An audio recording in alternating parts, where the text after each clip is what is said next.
Hello everyone, welcome you all to our YouTube channel इंस्टानीट। तो चलिए शुरू करते हैं आज के इस वीडियो लेक्चर में। किर्चॉफ्स लॉ के बारे में डिस्कस करते हैं। तो किर्चॉफ्स लॉ से पहले हमने लास्ट लेक्चर में कॉम्बिनेशन ऑफ रेजिस्टर्स के बारे में डिस्कस किए हुए थे। तो जो कि दो तरह का कॉम्बिनेशन था, resistors in series and parallel combination. तो इस लेक्चर में आज हम किर्चॉफ्स लॉ के बारे में डिस्कस करेंगे।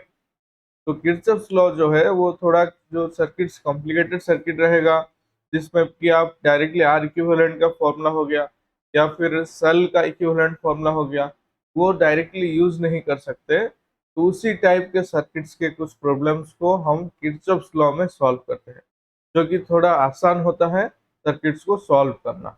ठीक है। तो इसमें क्या है कि दो तरह का लॉ है किर्चॉफ्स लॉ में। एक है Kirchhoff's current law, first law जिसे हम कहते हैं, या फिर जंक्शन लॉ भी इसे कहते हैं, किर्चॉफ्स करंट लॉ। तो किर्चॉफ्स करंट लॉ जिसे शॉर्ट फॉर्म में केसीएल भी कहते हैं, इसके बारे में पहले डिस्कस करेंगे। फिर दूसरा लॉ है केवीएल, किर्चॉफ्स वोल्टेज लॉ, उसके बारे में भी डिस्कस करेंगे। ठीक है। तो दोनों में से जो सेकंड लॉ है केवीएल, वो बहुत इंपॉर्टेंट है, उससे हम न्यूमेरिकल डायरेक्ट सॉल्व कर सकते हैं। और केसीएल ये भी इम्पोर्टेंट है, इसे भी हमें अच्छे से देखना होगा। तो चलिए शुरू करते हैं किर्चॉफ्स लॉ के फर्स्ट लॉ, जो कि है हमारा किर्चॉफ्स करंट लॉ से। ओके, तो देखते हैं। तो Kirchhoff's current law, what does it exactly mean. तो किर्चॉफ्स करंट लॉ या फिर केसीएल को समझने के लिए पहले आपको एक जंक्शन समझना होगा। तो देखिए, जंक्शन क्या है, what do you mean by junction. Junction is simply a point where all the branches or different branches are connected at one point. So here you can see that there are different branches here. They are connected to this point. So here this point is called a junction. ठीक है, जो कि common point है, ये वाला जो common point है, this point is basically called a junction. तो अभी हमें देखना होगा कि amount of current what is entering into the junction. So you can see that I have taken I1 and I2 current which is entering into the junction, and I3 is leaving the junction, and just like I3 I4 is also leaving the junction. तो इसमें देखिए कि total current entering कितना हो रहा है, I1 plus I2। Total current leaving कितना हो रहा है, I3 plus I4। This is the amount of current leaving the junction. So as per the KCL, Kirchhoff's current law, the amount of current entering into a junction will be equal to amount of current leaving from the junction. ठीक है, this is what we call KCL। तो इसे हम mathematically अगर represent करते हैं KCL को, तो इसे हम ऐसे लिख सकते हैं कि I1 plus I2, this is the amount of current entering, this will be equal to the amount of current leaving equal to I3 plus I4. So KCL it will always be applied near the junctions only.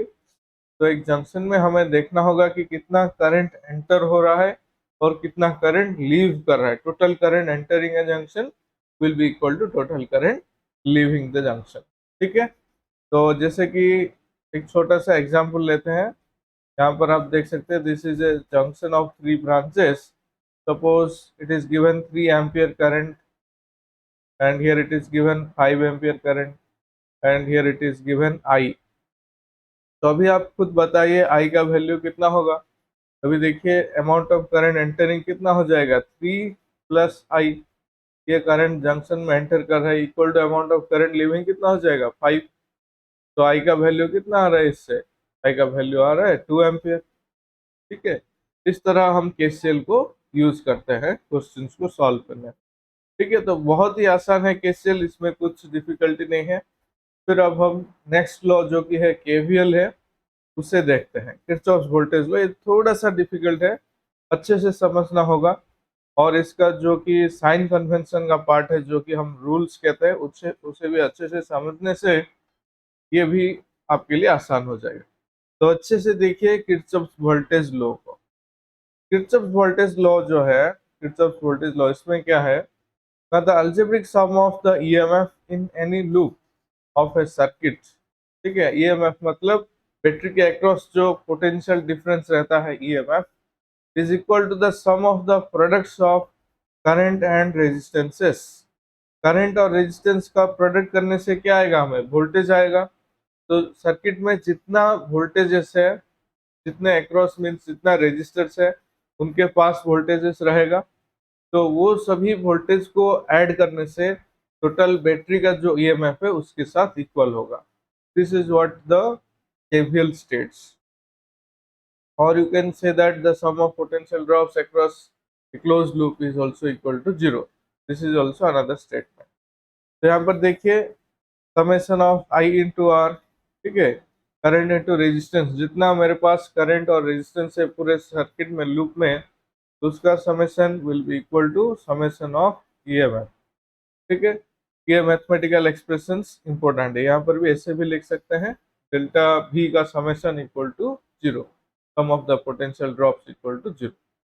तो इसमें क्या होगा कि basically इसे कैसे हम solve करेंगे, तो ईच सर्किट्स को सॉल्व करने के लिए उसे हम डिफरेंट लूप्स में डिवाइड करेंगे, ठीक है। Suppose we have a circuit like this, suppose the skeleton of the circuit is like this, then what we have to do is we have to divide this circuit. Suppose this is A, B, C and D, so here we will divide the circuit into different loops. तो यहाँ पर देखिए एक loop हो जाएगा, ये वाला loop एक हो जाएगा, A B D A loop हो जाएगा, और एक लूप ये भी ले सकते हैं हम, D B C D, ठीक है। ऐसे लूप्स को कन्वर्ट करके फिर उससे हमें इक्वेशंस लिखना होगा, ये वाला इक्वेशन करंट इनटू रेजिस्टेंस और ईएमएफ का इक्वेशन लिखना होगा, फिर दोनों को इक्वेट करना होगा, इक्वेट करके डिफरेंट इक्वेशंस आएंगे, उसी इक्वेशंस को सॉल्व करने से हमारा करंट का वैल्यू आ जाएगा, ठीक है। इस तरह ही हमें किरचॉफ वोल्टेज लॉ को सॉल्व करना है। तो इसी के लिए हमें थोड़ा उसका साइन कन्वेंशंस को अच्छे से समझना होगा।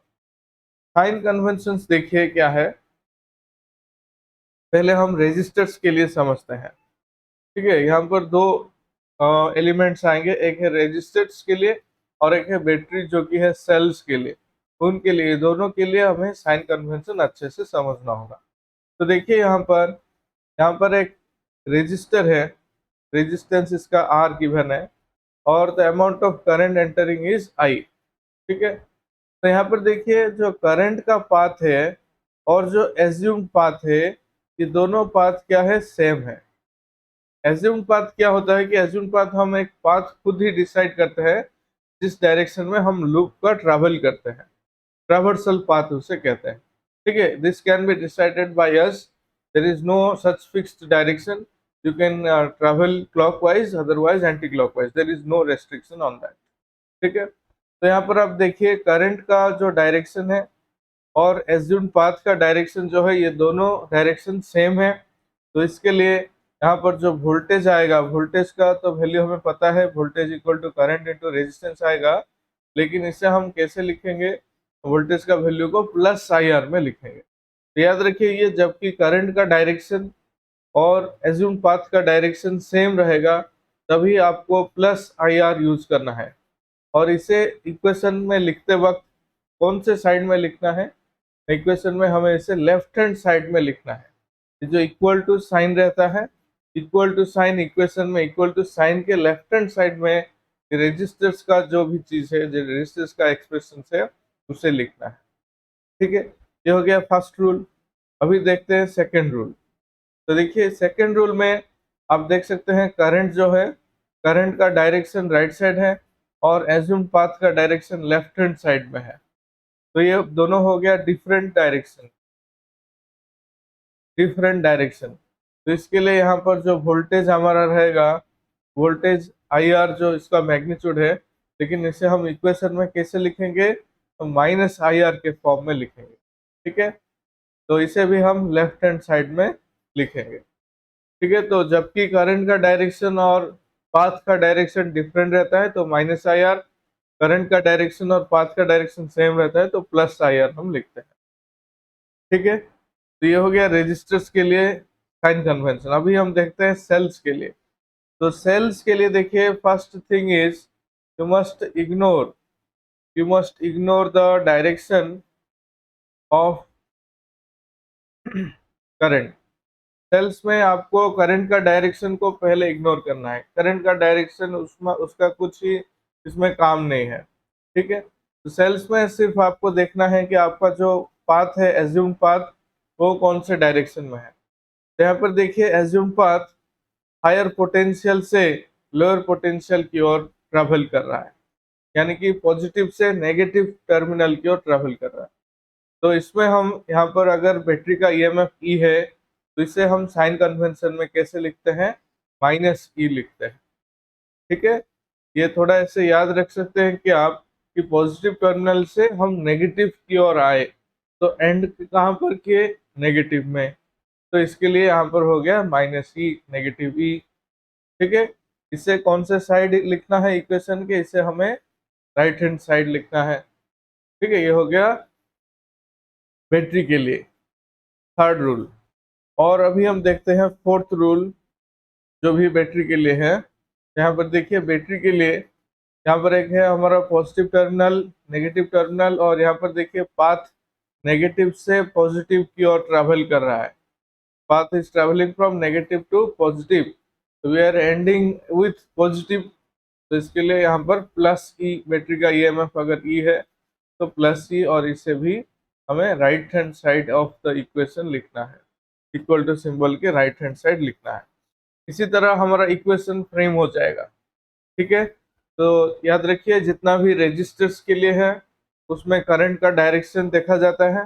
करंट और पाथ का डायरेक्शन दोनों अगर सेम पाथ में रहेगा, both are travelling in the same path, then plus I R, both are in opposite path, then minus I R. Battery जो है, बैटरी में उसमें करंट का कुछ रोल नहीं है, only you have to see is your own path. If you are traveling from the negative to positive terminal, you are ending with positive, so write down plus c. If you are traveling from positive to negative terminal, you are ending with negative, minus e, you have to write down on the right hand side, ठीक है। Battery के लिए सभी हम right hand side में लिखते हैं, और रेजिस्टर्स का जो वोल्टेज है उसे हम लेफ्ट हैंड साइड में लिखते हैं, और इसी तरह हमारा इक्वेशन एक फ्रेम होगा, ठीक। तो अभी देखते हैं एक छोटा सा एग्जांपल जिसमें हम अप्लाई करेंगे, ये दोनों लॉ को अप्लाई करेंगे। तो देखिए यहाँ पर देखिए आप करंट जो है, करंट का डायरेक्शन, करंट का डायरेक्शन जो है, और पाथ का direction, path is also from A to B, ये दोनों सेम डायरेक्शन में है। तो यहाँ पर हमारा जो रेजिस्टर है उसके अक्रॉस जो वोल्टेज आएगा I R, that is I into 5, ठीक है। ये इक्वल टू सिंबल के लेफ्ट हैंड साइड में लिखे। और यहाँ पर देखिए बैटरी आ गया, तो बैटरी में यहाँ पर हमने नेगेटिव से पॉजिटिव टर्मिनल को ट्रेवल किए, तो -2 भी लिखेंगे, -2। और एक बैटरी आ गया जिसमें हम नेगेटिव से पॉजिटिव को ट्रेवल किए, तो +10 लिख सकते हैं, ठीक है। तो 5i is equal to 8 volt हो गया, तो उससे हम आई का वैल्यू फाइंड आउट कर सकते हैं 8/5 करके, ठीक है। इसी तरह हमें सॉल्व करना होगा। ये तो हो गया एक छोटा एग्जाम्पल। अभी हम लूप्स का एग्जाम्पल लेंगे, और लूप्स का एग्जाम्पल से जो कि सर्किट प्रॉब्लम है उसका कुछ एग्जाम्पल सॉल्व करेंगे, तो उससे आपका और भी क्लियर हो जाएगा कि कैसे हमें केसीएल हो गया या फिर केवीएल हो गया का एप्लीकेशन करना है। तो चलिए शुरू करते हैं कुछ न्यूमेरिकल बेस्ड क्वेश्चन। तो चलिए कुछ न्यूमेरिकल सॉल्व करते हैं। यहाँ पर देखिए कि फर्स्ट एग्जांपल जो है, यहाँ पर आपको करंट आई और I1 का वैल्यू फाइंड आउट करने के लिए पूछा गया है। तो इसमें देखिए कि डिफरेंट, पहले हमें क्या देखना होगा कि कितना वैल्यू अननोन है। तो यहाँ पर मेरा आई का वैल्यू अननोन है, और I1 का वैल्यू भी अननोन है, ठीक है। तो दो अननोन वैल्यूज को फाइंड आउट करने के लिए आपको क्या करना होगा, minimum you need 2 equation, 2 equations मुझे चाहिए। तो 2 इक्वेशन फ्रेम करने के लिए आपको क्या चाहिए, 2 लूप्स चाहिए होगा, ठीक है। 2 लूप्स, एक लूप आप अगर लेंगे तो एक लूप में से एक इक्वेशन आ जाएगा, 2 लूप्स लेने से आपका 2 इक्वेशन आ गया, ठीक है। 2 इक्वेशन को सॉल्व करके आप आई एंड I1 का वैल्यू फाइंड आउट कर सकते हैं। तो चलिए देखते हैं, यहाँ पर हम 2 लूप ले सकते हैं। ये एक लूप हो सकता है, और एक लूप ये भी हो जाएगा हमारा, पी आर क्यू पी एक लूप हो जाएगा, पी एस आर पी भी एक लूप हो जाएगा। तो पहले ये लूप को सॉल्व करते हैं। तो यहाँ पर मैंने रीड्रॉ किया हुआ है loop, P R Q P loop. तो देखिए P से R जा रहे हैं हम, पी आर, देन R से Q, then again Q to P। ठीक है, तो अभी इक्वेशन लिखना होगा। देखिए P से R जाते वक्त resistor, we are facing a resistor, तो करंट का डायरेक्शन और हमारा पाथ का डायरेक्शन क्या है, सेम है यहाँ पर। तो ये हो जाएगा हमारा 20I1 हो जाएगा।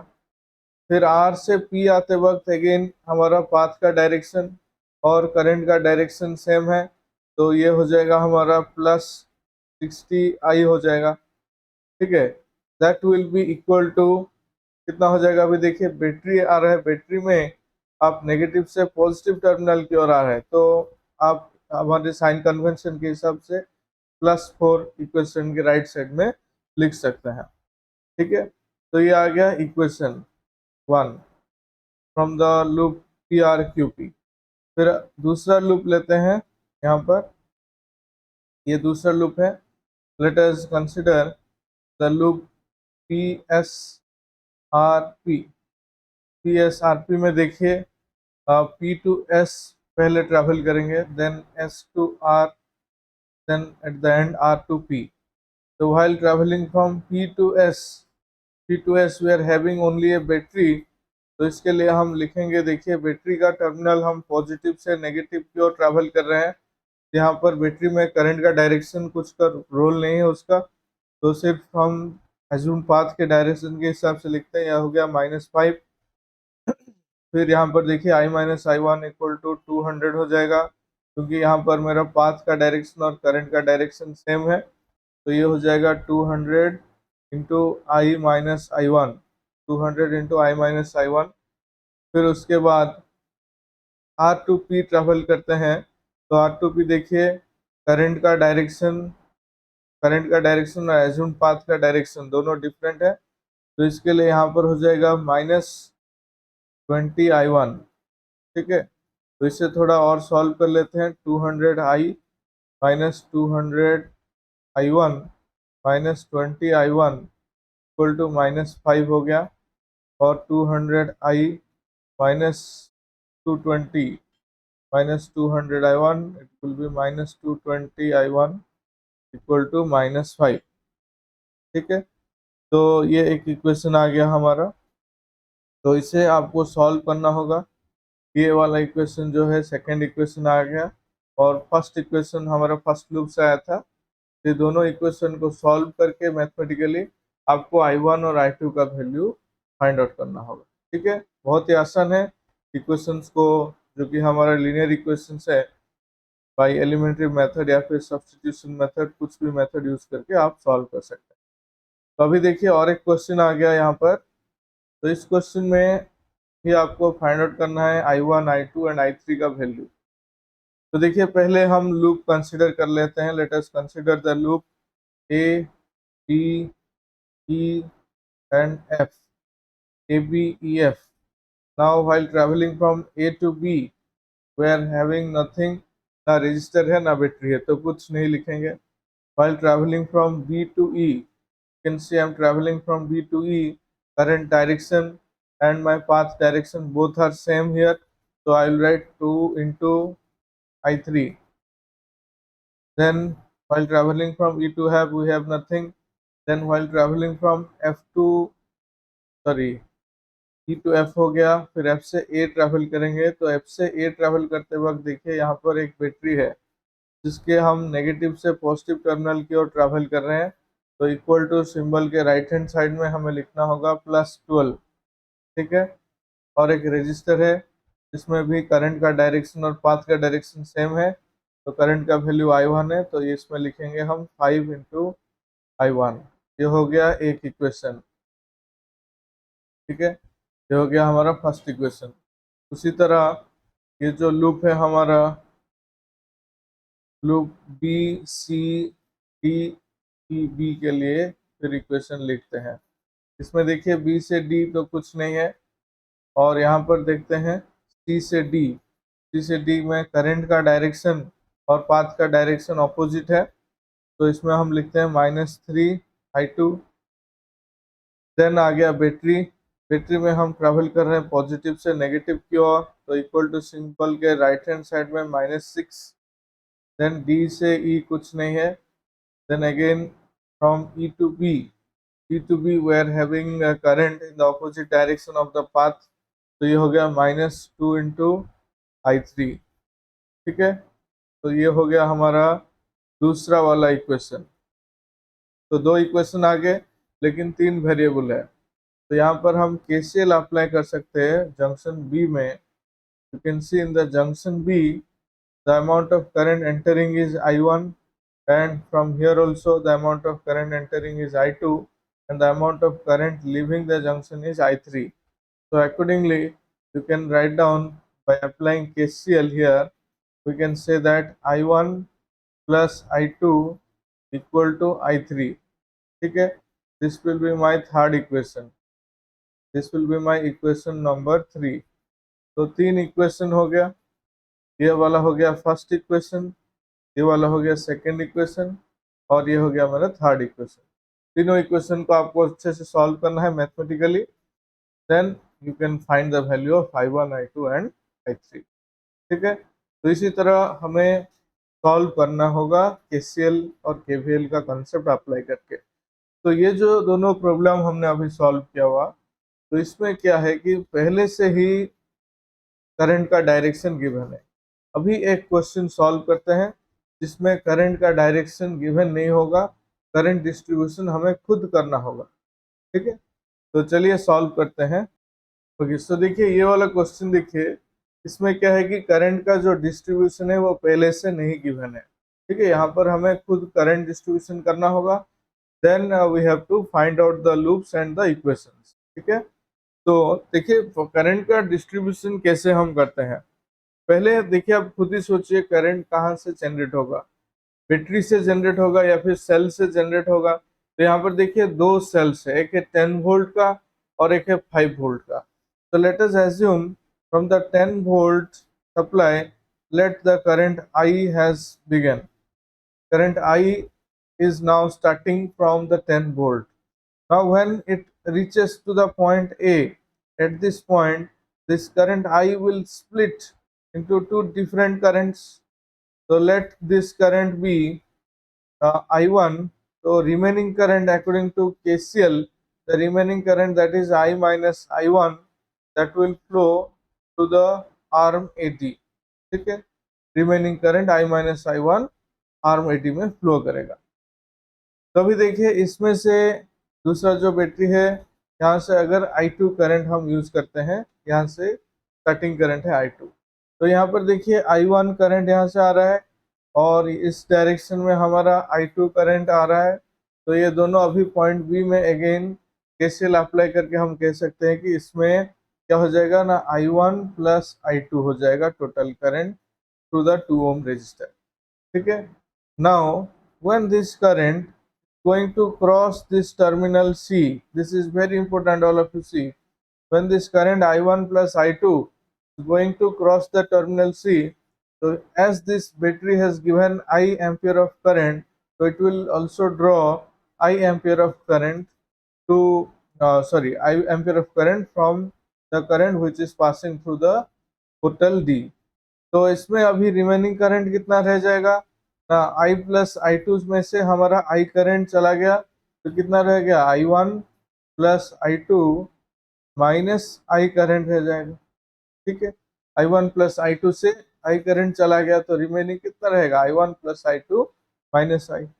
तभी आप खुद देखिए इस डायरेक्शन में हमारा करंट आ रहा है I माइनस I1 करंट, और इसी डायरेक्शन में ऊपर से करंट आ रहा है I1 plus I2 minus I। तो ये दोनों ऐड हो जाएंगे, ये दोनों को ऐड कीजिए, ऐड करने से कितना आ रहा है I1 को I1 कैंसिल हो गया, I को I भी कैंसिल हो जाएगा, तो कितना रह जाएगा I2 रिमेनिंग रह जाएगा। तो आप खुद ही देखिए अभी ये जो बैटरी था ये कितना करंट सप्लाई किया हुआ था, I2 करंट सप्लाई किया हुआ था, तो उससे खुद ही ऑटोमेटिक कितना करंट वापस आ गया I2 करंट। ठीक है, तो इस तरह हमारा पूरा सर्किट का करंट डिस्ट्रीब्यूशन कंप्लीट हो गया। तो पहले आपको बैटरी से करंट डिस्ट्रीब्यूशन शुरू करना है, जो कि हायर पोटेंशियल का बैटरी रहेगा। बेटर आप वहां से शुरू कीजिए और केसीएल अप्लाई कर करके पूरा होल सर्किट में करंट डिस्ट्रीब्यूशन कीजिए। ठीक है, तो अभी इक्वेशन तो सेट हो गया। इसमें हमारा वेरिएबल कौन सा करंट है? वेरिएबल करंट है आई है, और I1 है, और I2 है। ये वेरिएबल करंट है। तो इसमें हम ये वाला लूप जो है इसे लूप 1 ले जाएंगे, और इसे हम लूप 2 कंसिडर कर सकते हैं, और ये वाला लूप को लूप 3 कंसिडर कर लेंगे। ठीक है, तो ये तीनों लूप के लिए केवीएल केसीएल का कंसेप्ट अप्लाई करके हम इक्वेशन लिख सकते हैं। तो इक्वेशन को सॉल्व करना होगा, सॉल्व करने के बाद हमारा फाइनल आंसर आ जाएगा। ठीक है, तो चलिए इक्वेशंस लिखते हैं ईच लूप्स के लिए।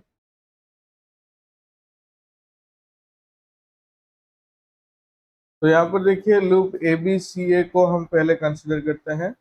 इन this loop A B C A, this is my 4 ohm resistance, and this is my 1 ohm resistance, this is 2 ohm resistance, and this battery is of 10 volt। ठीक है, तो इसमें हम ए से बी पहले ट्रैवल कर रहे हैं, ए से बी। तो देखिए करंट का डायरेक्शन और पाथ का डायरेक्शन सेम है, तो ये हो गया first point, that is 4 into I1. Then we are traveling from B to C. Again you can see the direction of current and direction of the assumed path is same. तो ये हो गया plus 2 into I1 plus I2।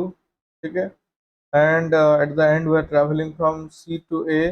Again you can see the direction of current is same, so plus 2 into I equal to, battery को हम इसका value right side लिखते हैं। तो इसमें देखिए बैटरी हम कैसे ट्रैवल कर रहे हैं, नेगेटिव से पॉजिटिव। तो at the end we are having positive, so it is the first equation. क्या आ गया हमारा फर्स्ट इक्वेशन? से थोड़ा सिंप्लीफाई करके आप फर्स्ट इक्वेशन लिख सकते हैं। ठीक है, तो ये हो गया फर्स्ट लूप का। अभी दूसरा वाला लूप देखते हैं, loop A C D A loop देखते हैं। तो देखिए ए सी डी ए लूप जो है, इसमें हम ए से ट्रैवल कर रहे हैं। ये हो गया हमारा पॉइंट ए, ये हो गया सी, ये हो गया डी पॉइंट। तो ए सी डी ए लूप में ए से डी, सॉरी पहले हम ए से सी ट्रैवल करते हैं। तो ए से सी ट्रैवल करते वक्त हमारा पहले आ रहा है बैटरी। तो देखिए हमारा जो डायरेक्शन है वो बैटरी का जो पॉजिटिव से शुरू होकर नेगेटिव में एंड हो रहा है, तो इसीलिए हम इसे लिखते हैं -10 वोल्ट। और करंट का डायरेक्शन आई जो है वो रजिस्टर और पाथ के अपोजिट डायरेक्शन में है, तो ये हो जाएगा माइनस आई इंटू 1। फिर देखते हैं यहाँ पर सी से डी। सी से डी में हमारा डायरेक्शन सेम है, तो सी से डी के लिए हम लिखते हैं plus I1 plus I2 minus आई, ये टोटल करंट है, इंटू रेजिस्टेंस कितना है 2। ठीक है, और then we are traveling from D to A। So here you can see the direction of current is different opposite to the assumed path। तो ये हो जाएगा -4 into I minus I1। ठीक है, तो this is this total value, इसे solve करना होगा, इक्वल टू -10 आ रहा है। तो ये हो जाएगा हमारा दूसरा वाला इक्वेशन। ठीक है, तो इसे सॉल्व करके सिंप्लीफाई करके सेकेंड इक्वेशन फाइंड आउट कर सकते हैं। तो और अभी आ गया हमारा last loop, loop number 3, that is B C D E B। So we are traveling from B to C, then from C to D, then this direction, then at the end E to B। तो अभी देखिए B to C जब travel कर रहे हैं तो current का path और एज्यूम्ड पाथ सेम है, तो इसे हम प्लस में लिखेंगे I1 plus I2 into resistance का वैल्यू है 2, plus C to D also direction of current is same to the assumed path I1 plus I2 minus I into 2 equal to. अभी देखिए बैटरी को कैसे हम ट्रैवल कर रहे हैं, बैटरी को नेगेटिव से पॉजिटिव। तो at the and will write down 5 the right hand side. तो हो गया थर्ड इक्वेशन। तो इसी तरह तीनों इक्वेशन आ गया। तीनों इक्वेशन को आपको अच्छे से सॉल्व करना है सिंप्लीफाई करके, then you can find the value of I1 I2 and I3। ठीक है, तो हमने दो टाइप का क्वेश्चन सॉल्व किया। एक है जिसमें करंट डिस्ट्रीब्यूशन पहले से गिवन होगा, और ये दूसरा वाला हो गया जिसमें करंट डिस्ट्रीब्यूशन पहले से गिवन नहीं होगा। ठीक है, और एक लास्ट क्वेश्चन करते हैं, उसके बाद आपका केसीएल और केवीएल में अच्छा कंसेप्ट आ जाएगा। ठीक है, तो चलिए नेक्स्ट क्वेश्चन को। तो ये क्वेश्चन देखिए, ये क्वेश्चन भी बहुत ही इंपॉर्टेंट क्वेश्चन है। तो इसमें देखिए आपको क्या फाइंड आउट करना है, क्वेश्चन में पूछा गया है कि आपको आर इक्विवेलेंट का वैल्यू फाइंड आउट करना है। What will be the value of R equivalent in the given circuit. तो इस सर्किट में अगर हम सीरीज पैरेलल करके आर इक्विवेलेंट फाइंड आउट करने की कोशिश करते हैं तो it will be quite difficult. तो इसीलिए हम क्या करेंगे कि सर्किट में देखिए आर इक्विवेलेंट का जो फॉर्मूला रहता है, R equivalent equal to EMF by current हो जाएगा, टोटल करंट। तो ईएमएफ का वैल्यू तो गिवन है हमारा यहाँ पर 10, और करंट का वैल्यू हमें फाइंड आउट करना है। तो ये जो सर्किट है इसमें टोटल कितना करंट फ्लो हो रहा है इसका वैल्यू हमें फाइंड आउट करना है। तो once you find the value of total current flowing, let this be my total current is I.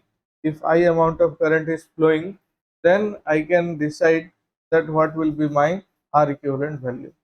तो इसके लिए देखिए मुझे एक लूप लेना होगा। यहाँ पर तो एक ही वेरिएबल है I। तो देखिए मैं लूप कौन सा कंसिडर करता हूँ। I am starting from this battery and I am travelling along this direction. You observe my path along this direction, and then I return back to the battery again. ठीक है, this loop I am going to consider. Let us name this as A, B, C, D, and this is E, then back to A. ठीक है, ये जो red loop मैंने consider किया हुआ है, ये लूप के डायरेक्शन में हम ट्रेवल करेंगे। तो अभी देखिए यहाँ पर करंट हमने लिया हुआ है I।